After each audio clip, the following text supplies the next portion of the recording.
compagnie va perdre 3 pendant 10 ans de temps. Mais, elle, comme gérante, si elle arrivait à un markup à 5, 6, 7, 8 il y avait des enquêtes, puis elle perdait sa job. Tout ça, pourquoi? Parce qu'il y avait des employés qui volaient en arrière. OK? Il y avait des employés qui laissaient du monde voler. Puis disaient, ah, la compagnie est riche, c'est pas grave. Mais en fin de compte, Francine risquait de perdre sa job parce que les gens qui étaient dans le magasin, des employés qui étaient dans le magasin, ils s'en foutaient. C'est une grosse compagnie, c'est pas grave. T'sais, mais ça aurait un markup pendant 2 ans de temps très négatif, il demandait sa démission là. Greenbird, c'est le genre de compagnie. Il me semble qu'il n'y a pas eu ça au Québec. Greenbird, ben oui, Greenbird. Il y en avait partout. C'était canadien, ça. C'était connu. Il y en avait partout. Je ne me souviens pas d'avoir entendu Greenbird, en tout cas. Oui, mais je te le dis parce qu'elle travaillait là, puis il y en avait partout. Alors, ce qui nous amène ici tu ne porteras pas de faux témoignages contre ton prochain. On est dans le 9e commandement, OK? Sans lire en avant, c'est quoi un faux témoignage? C'est quand tu t'en vas devant un juge et tu ne dis pas la vérité. OK? C'est des faussetés. C'est des faussetés. Rapporter quelque chose sur quelqu'un. Rapporter quelque chose sur quelqu'un. C'est qu'on va tout débourrer ça ensemble. Okay? Premièrement, c'est un faux témoignage, c'est un parjure. Okay? Le parjure et le faux témoignage sont très près l'un de l'autre. Okay? Il y en a un qui est légal. Le faux témoignage est plus dans l'ordre du mensonge contre quelqu'un que le parjure d'ordre juridique. Okay? Je peux avoir un faux témoignage d'une discussion. Okay? Je vous arrive un dimanche matin, puis je prêche à l'église. Vous savez, cette semaine, j'ai vécu un miracle.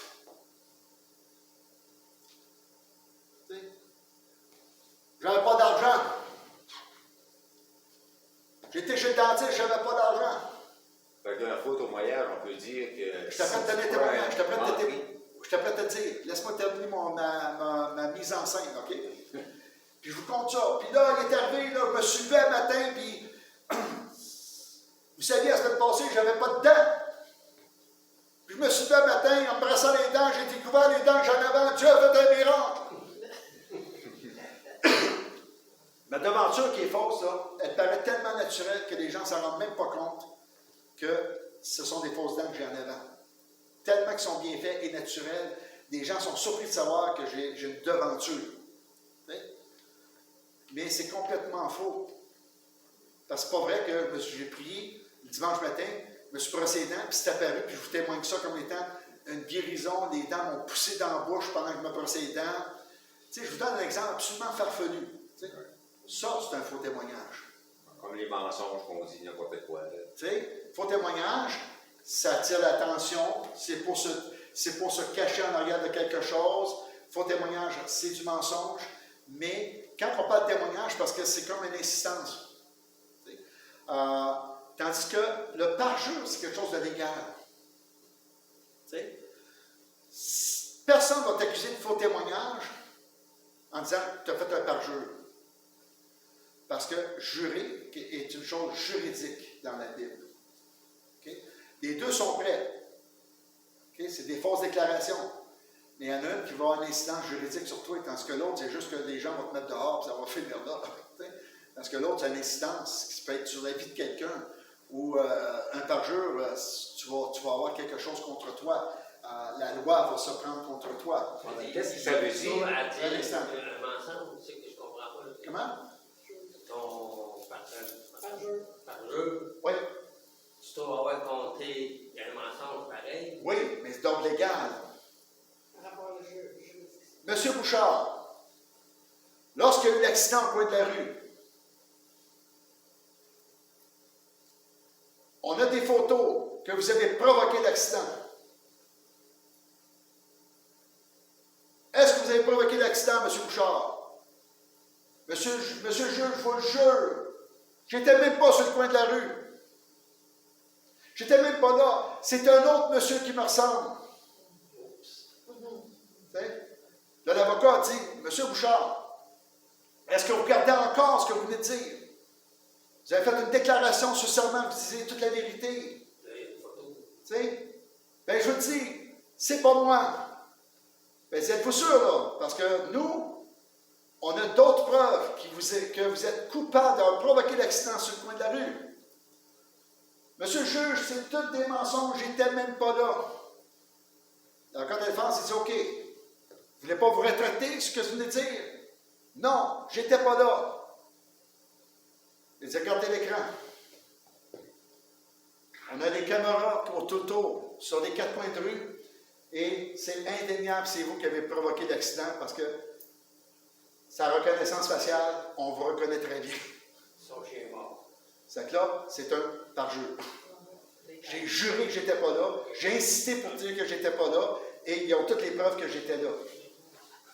Ça, c'est un parjure. Et puis, on peut-tu dire la même chose que moi, il m'est arrivé un affaire à un moment donné. Le juge m'envoie quelqu'un chez nous pour la boisson, mettons, puis c'était pas moi, là, il a fallu que je lâche une job, il a fallu que je prenne un congé à ma job pour aller en cours. Ouais. Puis là, ils me disent, ben là, monsieur, ça fait 3-4 fois qu'on vous arrête pour... là, j'étais en train de me faire juger, là. Ouais. Ça fait 3-4 fois qu'on vous arrête pour la boisson. Ben, j'ai dit non. J'ai dit, moi, j'ai jamais arrêté pour la boisson. J'ai dit, je pense que là, vous êtes trompé de numéro d'assurance sociale ou quelque chose. Ben, c'est correct, ça. Puis là, après ça, eux autres ont checké l'assurance sociale, puis c'était pas moi.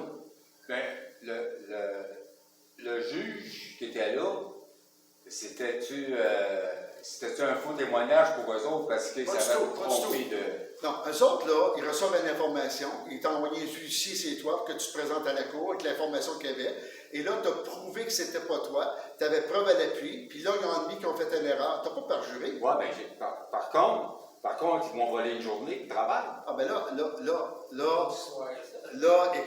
je vais pas là-dedans. On s'arrête là. Non, mais c'est que c'est ça pareil. Si on prend un instrument, c'est comme moi je me dis, ça, si on prend, je vous prends quelque chose chez vous, c'est un vol, pour après qu'eux autres qui prennent ce que je travaille, c'est pas un vol. Oui, tu allais dire quelque chose? OK. Il faut que tu saches, là, OK, maintenant, là, OK, tu aurais pu avoir des procédures pour aller envers la cour, pour avoir cette journée de travail payée quelque part. C'est un droit que tu aurais dû faire valoir. Oui, mais je l'ai demandé, puis ils n'ont payé pas. Bon, ben, regarde, je peux rien. Là. Moi, non, mais c'est que... Mais écoute, restons juste là. C'est un vol pareil, puis j'étais à mon travail. C'est comme s'il m'aurait volé quelque chose au travail. Ah, regarde. Moi, si tous les exemples que je donne nous ramènent toujours au même endroit, OK? Il y a toujours quelque chose qui va être lésé à quelque part dans nos droits. OK? Tout le temps. OK? On parle ici de la question que tu as pu faire valoir que c'était pas toi. Oui. Donc, regarde, tu en as sorti indemne et c'est correct. Okay? Maintenant, si tu as perdu une journée là-dessus, qu'est-ce que tu veux qu'on y fasse? Okay? Mais, sais-tu quoi? Il vaut mieux d'avoir perdu une journée qu'avoir été en prison 3 mois. Ou d'avoir perdu et pas permis de conduire. On peut s'en sortir de ça. Oui. Juste pour préciser aussi qu'on étudie la Bible, c'est nous qui est croyants et c'est nous qui doit respecter la Bible et les 10 commandements. Et tous les autres, ça ne veut pas dire qu'ils croient la Bible, ça ne veut pas dire qu'ils écoutent la Bible, puis eux autres rendront des comptes à Dieu. Mais nous, c'est la Bible, c'est à nous à respecter les 10 commandements et à prendre les 10 commandements. Mais ici, quand on parle de parjure, c'est la loi, OK? La loi juridique. Il faut savoir quand même qu'en Amérique du Nord, la loi juridique est basée sur la Bible. C'est pour ça qu'on demande d'avoir 2-3 témoins. On ne parle pas de commun des mortels qui se foutent de la Bible. Mais ici, par rapport à la loi, ici, là, quand on parle de parjure, c'est une question de loi ici. Ouais. OK, bon. Mais sachons ceci. Si je me parjure, c'est un autre qui se ramasse avec un problème. Toujours une question de relation. Ce n'est pas une question de loi cassante. C'est encore en relation avec une situation, une chose de personne qui va porter du tort quelque part, qui va faire rallonger des procédures inutilement pour rien. Tu sais. Alors, c'est pour ça qu'il va dire ici, Exode 23.1, tu ne répandras point de faux bruits, tu ne te joindras point aux méchants pour faire un faux témoignage. Tu sais.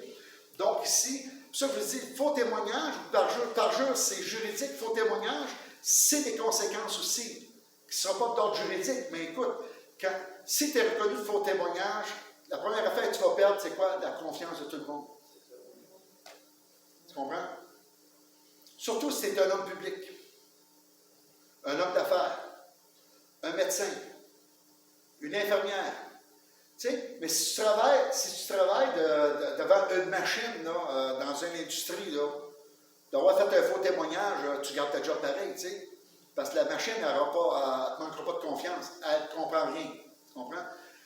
C'est pour ça que le faux témoignage a aussi quelque chose de mauvais. Mais le texte lui parle, tu ne te parjureras pas, OK? Ou tu ne seras point de faux témoignage. Les deux sont prêts, mais c'est pas la différence entre les deux. Parce que les gens souvent me demandent, c'est quoi la différence entre faux témoignage et un parjure? Mais il y en a un qui n'est pas d'ordre juridique. Mais les deux portent tard aux relations. Il y en a un qui peut tuer longtemps. Pour moi, Les deux suivent longtemps. Quand tu fais un faux témoignage, je vous donne un exemple de vie. Quand j'étais jeune, il est arrivé une situation où on est en voyage au Nouveau-Brunswick chez une de mes tantes, puis ma mère, elle n'aime pas aller chez cette tante-là.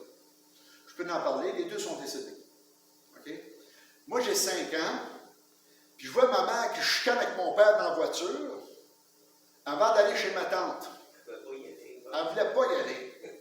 C'est qu'elle s'est à table, puis ma tante a dit « Hey, je suis content de vous voir. » Ma mère répond « Ben oui, moi aussi je suis content, ça fait du bien de se voir. » Là, je regarde ma mère, je dis « C'est pas vrai, tu comptes tout le monde. J'ai 5 ans. C'est pas ça, t'as dit dans l'auto. Voici ce que ma mère va répondre devant tout le monde. Je vais parler cru, là, les gens d'Europe, je m'excuse, là. Voici ce qu'elle m'a dit littéralement. Tu es un menteur, tu es un menteur, tu chies des menteries par la bouche, tu vas toujours mentir toute ta vie. J'ai 5 ans. Savez-vous quoi? J'ai encore des gens de ma famille qui croient que je suis un menteur pathologique. Sérieux?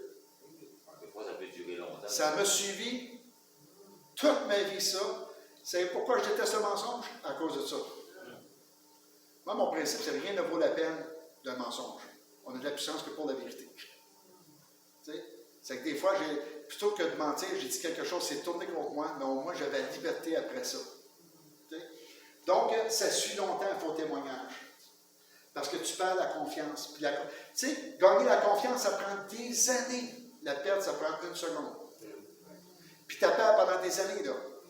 Tu sais? Donc, puis le parjure, ben, c'était à court, ça se fait assez vite. Mais les deux brisent les relations. La bonne réputation vaut mieux que la richesse, est-il dit dans Proverbe 22:1. Enlever à un homme son honneur est une chose pire encore que de dépouiller de son avoir. Les termes du commandement se rapportent promptement au faux témoignage rendu devant les juges, mais elle n'exclut pas l'application plus générale à toute déclaration qui peut nuire à la bonne réputation du prochain. Okay? Ça, c'est important. C'est pour ça que parjure, c'est très juridique. Le texte est juridique ici. C'est à peu près le seul commandement qui est juridique parmi les 10 en passant. Le parjure. Mais ça n'exclut pas que ça fait effondrer. Le faux témoignage fait effondrer les relations. Fait perdre la confiance et crée des problèmes encore plus... Ça veut dire que ce faux témoignage-là, un faux témoignage, c'est pas une affaire juridique, mais là, comme c'est arrivé avec Paul ou quoi que ce soit, les gens ont dit telle affaire, juste dans des faux témoignages, puis il a passé devant un juge pareil. Oh oui. Ça veut dire qu'un faux témoignage, les menteries que tu comptes dans un faux témoignage, tu peux à un moment donné t'as causé des problèmes pour passer en cours pour le faux témoignage que tu as fait, je sais pas, moi, Non. C'est pas Paul qui a fait un faux témoignage. C'est des gens qui ont fait des faux témoignages contre Paul, que Paul s'est ramassé en prison. Paul s'est ramassé en cours. C'est Jésus. Jésus a fait des faux témoignages qui fait qu'ils l'ont jugé digne et coupable de mort. Ouais. Mais que c'était dans le plan de Dieu.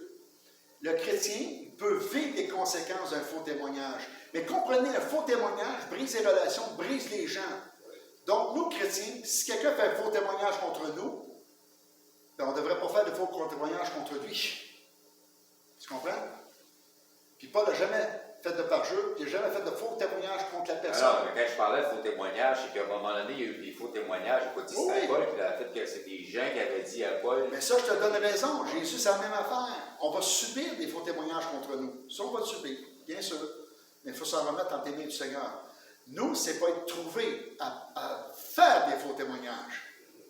Que notre justice doit être plus élevée que celle des hommes. Rappelez-vous, ça monte sur la montagne. Hein? Plus élevée que celle des hommes. Notre justice vient de Dieu. Et à partir de là, on préfère dire la vérité que faire un faux témoignage. Mais est-ce que les faux témoignages vont nous atteindre? Bien oui, on est dans l'humanité. Ça va nous atteindre nous aussi. Mais on ne le fera pas. On ne le fera pas.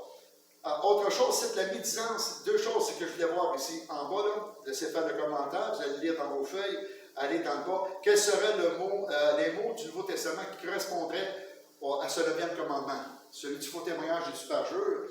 On en a deux, hein, qu'il faut définir à soi. La médisance et la calomnie. Okay? Juste pour vous laisser savoir, c'est sur vos feuilles, j'en ai parlé souvent, je vous le redis. La médisance, c'est quoi? Je ne sais pas quand c'est Dire différent du entre mal les de deux, moi, là. quelqu'un. Dire du mal de quelqu'un. OK. Dire une vérité qui va nuire à quelqu'un. Oui, c'est ça. OK.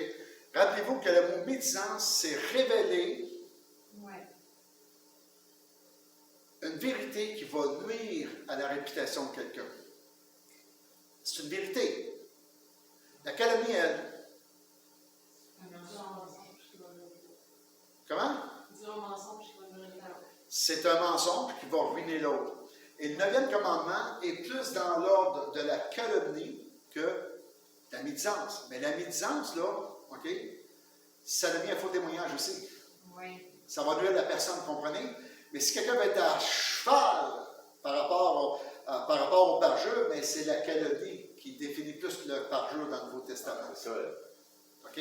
Parce La médisance, c'est le faux témoignage, en fin de compte. La calomnie, c'est le jury. Non. La médisance, OK, c'est de dire une vérité qui va porter tort à quelqu'un, à sa réputation. On appelle ça du commérage. Le commérage, médisance commérage. Nécessairement, si vous avez perdu votre permis de conduire pour boisson, puis c'est vrai, et je le dis là, C'est ben, ça. ça vous cause tort. Tu sais. Donc ça c'est de la médisance. La médisance, OK? Je me suis choqué après Bruno, un mercredi soir, OK? Et puis j'ai des témoins, OK? Là, il y a une personne du comité qui est là. Et là, il y a des gens qui ont vu ça, ils appellent le comité, puis ils disent, faut rencontrer, je veux vous rencontrer, il rencontre le comité tout seul, puis il dit au comité, le pasteur a pété une coche, il s'est choqué après Bruno, puis il a dit des noms, puis il a sagré son camp, il a claqué à la porte. Okay? Qu'est-ce que vous allez faire avec ça? Là, le comité va dire, hein? Pasteur René fait ça? T'es sûr? Tout de suite, là, toute la confiance qu'il y avait en moi, là, va être détruite par cette situation-là si elle n'est pas questionnée. OK? C'est que le comité devrait me questionner d'abord. Puis dire, mais qu'est-ce qui s'est passé? OK? Et s'il y a de quoi faire, bien, on doit le faire. Mais ça a porté tort. Ça, c'est la médisance. La calomnie, c'est un peu un mensonge. Même situation, mais on a sorti en rien, tout le monde nous a vu rire. Mais il y a des jaloux dans la salle. Ils sont jaloux de la relation que j'ai avec notre frère qui va m'aider à déménager demain. Puis c'est vrai en passant, tu sais. Puis là, il y a des gens qui sont jaloux, ils appellent le comité, ils vont dire, hey, là, le pasteur s'est chicané avec Bruno. Le comité va dire, quoi? Le pasteur s'est chicané avec Bruno. Tu sais, mais là, ils vont me questionner. Mais là, l'enquête, là, même après enquête, là, tu sais, mais le temps que ça a duré, ça crée quoi? L'incertitude, ça crée un tort à partir d'un mensonge. Tu sais? Donc, les deux vont porter du tort, mais pas pour la même raison. Un, c'est une révélation d'une vérité qui va détruire la réputation. L'autre, c'est un peu mensonge pour détruire la réputation. Le parjure, c'est dans l'ordre du peu mensonge pour détruire la réputation. OK? Ça va jusque-là? Psaume 15, verset 23. Psaume de David. Ô Éternel, qui séjournera dans ta tente? Qui demeurera sur ta montagne sainte? Celui qui marche dans l'intégrité, qui pratique la justice et qui dit la vérité selon son cœur. Okay? Il ne calomnie point avec sa langue, il ne fait point de mal à son semblable, il ne jette point l'opprobre sur son prochain. Ici, on a exactement comment réussir à accomplir ce 9e commandement. Le voici. Ça nous dit comment? Dire la vérité selon son cœur. Écoute, à ce que je sais à ce moment ici, quand on m'interviewe, Regarde, ce que je sais, c'est ainsi, c'est là que j'en suis, je ne peux pas te dire plus, je ne peux pas te dire moins, c'est où ce que j'en suis. Ça, c'est la vérité selon son cœur. Ça ne veut pas dire que j'ai raison. C'est juste qu'avec la connaissance que j'ai, ben, je ne peux pas aller plus loin dans la situation que je suis questionné. Mais je ne calomnie pas. Je m'éloigne du mensonge qui porte tort aux gens. Je ne fais pas de mal à mon semblable. N'oubliez pas que la langue a le pouvoir de la mort. Hein? Et si ça rend du pouvoir de la langue, le texte un peu. Il ne fait point de mal à son semblable, il ne jette point l'opprobre sur son prochain. Jeter l'opprobre sur le prochain, c'est créer une situation que la personne aura tellement honte de la situation. C'est ça, jeter l'opprobre. Psaume 10, 105, celui qui calomnie en secret son prochain, je l'anéantirai. Celui qui a des regards hautains et un cœur enflé, je ne le supporterai pas. Même la calomnie secrète est péché. Et solidement péché. Pourquoi? Parce que ça détruit la réputation d'un autre. Mais si c'est secret, personne ne le sait. Ouais, mais tôt ou tard, ça va Tôt finir ou par tard, ça va sortir. Si c'est secret, ça ne sort pas. Dieu le sait. C'est une calomnie, même si c'est pas dit. Oui, mais pourquoi que c'est une calomnie pareille? Mais c'est parce que le rapport, la personne qui fait la calomnie, elle n'a plus un bon rapport avec l'autre personne. Oui, mais si c'est secret, elle ne sait pas de la personne qui est calomniée là. Mais elle Toi, tu calomnies en Non, mais la secret. personne, C'est elle l'hypocrisie. celle qui calomnie. Mais je vous donne la réponse. Je dis, on le savait, mais on n'osait pas le C'est de dire. l'hypocrisie. Ben, la personne ne sait pas bien à l'intérieur. Non, arrêtez. Il y a deux personnes qui le savent, il y a toi et Dieu. La réponse vient de sortir tout seul. Dieu est. Ouais. C'est que Dieu sait tout. Ouais. C'est quand tu calomnies en secret, Ouais. OK? Dieu le sait que tu es après de construire un mensonge qui va porter tort à quelque part. Et c'est de la calomnie pareille. C'est pas parce que c'est secret que ça n'apparaît pas. Ça apparaît devant Dieu. OK? Et pourquoi que ça apparaît devant Dieu pour le chrétien? C'est tout. Sortez du concept Dieu est omniscient. Là. On est dans la relation, théologions pas. Mais la relation avec Jésus, je pense. Sortez du. Oui. C'est une réponse que vous savez, j'en ai dit souvent cette réponse. Où est Dieu? Non. En ton cœur. En Dans nous. notre corps. C'est quand tu la calomnie dans le secret, il est où Dieu? Ah, il est dans notre cœur. Le secret, c'est où ça? Dans nos cœurs? Dans nos cœurs. Oui. Où réside Dieu? Dans le ciel et dans nos cœurs. Donc, Ils ne sont pas bien. tu sais, Dieu le voit parce qu'il habite dans ta vie, dans ton cœur. On est le temple du Saint-Esprit, la présence de Dieu, par son esprit. Dieu vit en nous. Donc, il n'y a rien de secret sous Dieu. Tu sais, c'est pour ça que je dis, oui, le fait que Dieu sait tout, oui, mais si on reste là, on ne comprend pas. Là, tu sais. Pour le chrétien, il faut qu'il comprenne que ce qui se passe dans son cœur, Dieu en est témoin. Personne ne le sait, mais Dieu en est témoin. C'est d'ailleurs pour quelle raison que David va se coucher le soir et va dire « Pardonne les péchés que j'ai faits et même les péchés que je n'ai pas eu connaissance d'avoir faits. » OK? Il va dire ça dans des psaumes. Pourquoi? Parce que la présence de Dieu est tellement sur lui qu'il n'y a rien de caché. Et nous, la présence de Dieu n'est pas sur nous. Elle est en nous. Dans l'Ancien Testament, elle était sur les 4 grandes fonctions. Le Nouveau Testament est dans tous les croyants, la présence de Dieu, par son esprit. Donc, c'est pour ça qu'il n'y a rien de secret devant Dieu. Ça va jusque-là? Oui. Je crois dans le concept d'omniscience. Mais quand on parle de relation, là, Dieu est dans le ciel. Moi, le ciel, là, c'est haut, pas mal dans ma vie, ça, le ciel. Quelle hauteur que ça a le ciel? Si vous avez la réponse, rappelez-moi. OK? Éphésiens 4,31. Que toute amertume, toute animosité, toute colère, toute clameur, toute calomnie, toute espèce de méchanceté disparaissent au milieu de vous. Donc, Paul va dire, il y a de l'amertume à Éphèse. Il y a de l'animosité, il y a de la colère, il y a de la clameur. Clameur, là, on dirait en québécois des chialeux. OK? Clameur, chialeux, même affaire. Toute calomnie.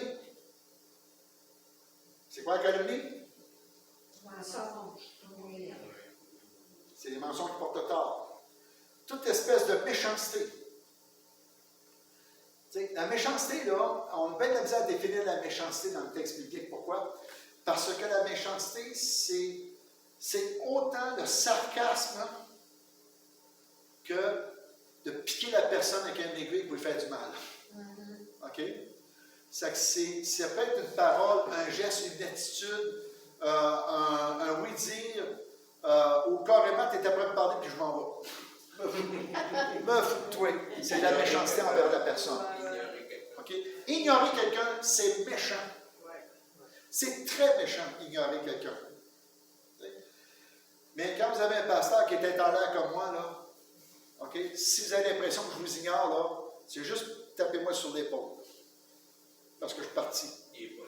Mes garçons, là, parce que des fois, là, je suis parti d'une réflexion, j'étais prêt à vous parler, puis d'un coup, là, il y a une bulle qui vient de passer ici, là, puis là, je suis rendu là, puis là, il faut que je me reconcentre sur ce que vous dites. C'est pas que je vous ignore, je suis comme ça. Mes garçons, dans l'église, ils ne m'appelaient jamais papa. Parce que quand ils m'appelaient papa, je ne répondais pas. Ils disaient Pasteur René! Et là, je me retournais, tu vois, qu'est-ce que tu veux? Mais si c'était papa, là, pour moi, papa, ça veut rien dire dans l'église. Il y a 40 papas autour. Tu sais? Mais tu dis, ouais, mais tu devrais entendre la voix de tes enfants. Ouais, mais quand il y a plein d'enfants qui crient partout, là, tu sais, dans une grosse église qui a beaucoup d'enfants, papa, là, il n'y a pas beaucoup de papas qui verrent la tête à leurs enfants. Il n'y a que les mamans qui comprennent la voix de leurs enfants. Les mamans, On va se tourner de bord à continuer. La voix, On va se tourner de le bord. cœur des enfants. mais il reste, tu sais, moi je trouve ça drôle parce qu'on est, les pouponnières, des fois, sont proches des sanctuaires, puis d'un coup, si tu vois une maman se lever pour aller là, tu sais. Papa, il est à côté de la maman, qui est là, qui a le même enfant qui pleure, mais c'est qui va? Maman. T'as rien dit. Puis là, t'entendais-tu broyer? Hein? Il broyait. C'est même qu'on est, il ne faut pas s'en vouloir. Donc, on voit ici, hein, donc, ça disparaisse. Et ça, là, Éphèse, c'est exactement nous autres encore aujourd'hui. Colossiens 3,8, mais maintenant, renoncez à toutes ces choses, à la colère, à l'animosité, la méchanceté, la calomnie, aux paroles déshonnêtes qui pourraient sortir de votre bouche. Okay? Donc, dans Colossiens, c'est pas juste dans l'attitude, mais de votre bouche. Parce que c'est rare qu'on est en colère, puis t'es là. T'es-tu en colère, pasteur? Oui, c'est dans ma tête. C'est dans ma tête, tu devrais le voir, là, regarde comment je shake la tête. Tu dis, non, t'as l'air d'un bobblehead quand tu fais ça sur le bord d'un short. Tu sais, je connais des gens, quand ils sont en colère, là, ils ont le sourire. OK? Ça, c'est pas pour pire. Tu sais, t'es-tu en colère ou tu t'es fait rire de moi? On parle que ça sort de ta bouche, là. Tu sais, ça va sortir. Puis des fois, ça ne sort pas, mais c'est dans le cœur pareil, on l'a vu tantôt. 10e commandement. Et probablement, c'est celui qu'on a le plus de problèmes dans le monde évangélique. Lisez pas tout ça, s'il vous plaît. Dieu, on le comprend. Ben, on comprend. On comprend le concept de ne pas avoir d'autres dieux devant sa face, ça brise la relation. De ne pas avoir des idoles, c'est comme d'avoir une maîtresse dans un couple, OK? De respecter le jour du sabbat, non pas par obligation, mais par prendre le temps de se reposer parce que Dieu veut nous bénir. Ça, on comprend tout ça. Du repas, on comprend que ça crée des problèmes pas mal plus larges que l'on croit. Dérober, tout ça. Mais maintenant, le 10e commandement, dans la modernité que nous sommes, et on devrait même plus dire la postmodernité, on devrait dire postmodernité, parce que la modernité, là, ça va jusqu'au. C'est un temps, l'époque sociale qui va jusqu'en 2000-2005. Après ça, on parle de postmodernité en sociologie. Okay? Donc, on est ailleurs. Okay? Dans cette postmodernité que nous sommes à l'heure actuelle, ben, il y a bien des choses chez les chrétiens que la réflexion est bien ailleurs. Okay? Et à partir de là, on va se donner des droits en disant, ben dans le fond, c'est parce que j'ai besoin, je désire, j'aimerais. Moi, j'ai vu des gens chez les chrétiens, qui étaient à un moment donné de leur vie, qui disaient, je suis rendu à 40 ans, puis c'est pas normal qu'à 40 ans, je n'ai pas de maison. Puis là, ils étaient fâchés après Dieu. Toutes mes amis ont une maison à 40 ans, moi, je n'ai pas de maison, je suis à loyer. C'est pas normal. Okay? Tout ça vient à cause de ça, ici. Tu ne convoiteras point la maison de ton prochain. Tu ne convoiteras point la femme de ton prochain, ni son serviteur, ni sa servante, ni son bœuf, ni son âne, ni aucun aucune chose qui appartienne à ton prochain. Tout le peuple entendait les tonnerres et le son des trompettes et voyait les flammes et les montagnes fumantes. Et ce spectacle à ce spectacle, le peuple tremblait. Là, j'aurais pu arrêter là, mais j'aimais ça dire que le peuple entendait. Tu sais. Il voyait ce qui se passait. Il était en relation quand ils ont reçu les 10 commandements et il en était effrayé. La convoitise est un péché extrêmement répandu dans la société. Un synonyme serait d'envier les autres. Oui? Est-ce qu'en anglais, c'est ce qu'on dit comme le lust? En fait, ou c'est juste envers les femmes, le lust? C'est pas la première fois que j'entends cette expression-là. Parce qu'en fait, en anglais, c'est quand Jésus dit de pas. En fait, non, je pense que c'est plus de désirer une. Désirer. Ouais. Bien sûr, dans le Nouveau Testament, oui, c'est désiré ici. Okay? Quand on parle ici, la convoitise, c'est le désir. Okay? Désir et convoitise sont synonymes. Mais le désir, c'est pas un désir, tu sais, j'aimerais améliorer ma vie, là. C'est le désir malsain. Désirer ce que l'autre possède parce que tu ne l'as pas. Okay? Et on est dans ça. Et ici, vu qu'on est en relation, hein, ici dans les commandements, ben c'est directement relié à la maison de ton voisin, à ses avoirs.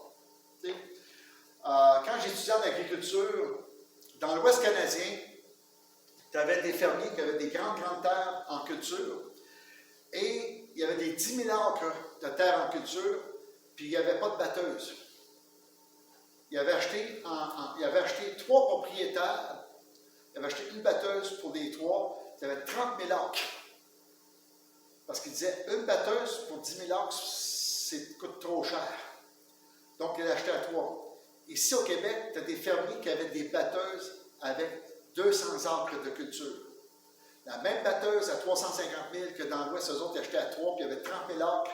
Ici, à 250 acres, ils achetaient des batteuses. Là, tu avais le voisin qui disait, oh, man, il y a une batteuse Massey Ferguson. Là, tu le voyais, là, l'année d'après, lui, il y avait l'international plus grosse un peu. Puis 3 ans après, tu avais l'autre à l'autre bout du rang, lui, il arrivait, puis il passait devant tout le monde avec sa Glenner numéro 5 de Alice Shammer, qui n'existe pas aujourd'hui. Sa plus grosse de l'époque, tu sais. Puis la table en avant, là, à 10 pieds de large. La table, il faut la mettre sur un transport de camion pour pouvoir la déplacer parce qu'elle est trop large pour passer dans le chemin. Puis même elle, là, il y a 2 pneus à côté sur le bord du fossé, puis les 2 pneus de l'autre bord qui sont l'autre bord de la ligne jaune. Là. Puis il passe devant ses amis montrer, moi là, j'ai une Glenner numéro 7, elle avait 500, numéro 5, elle avait 500 000 à l'époque, quand j'étais mécanicien agricole. T'sais? Pourquoi? L'envie. Il convoitait ce que l'autre avait. Puis la convoitise vient souvent parce qu'on manque,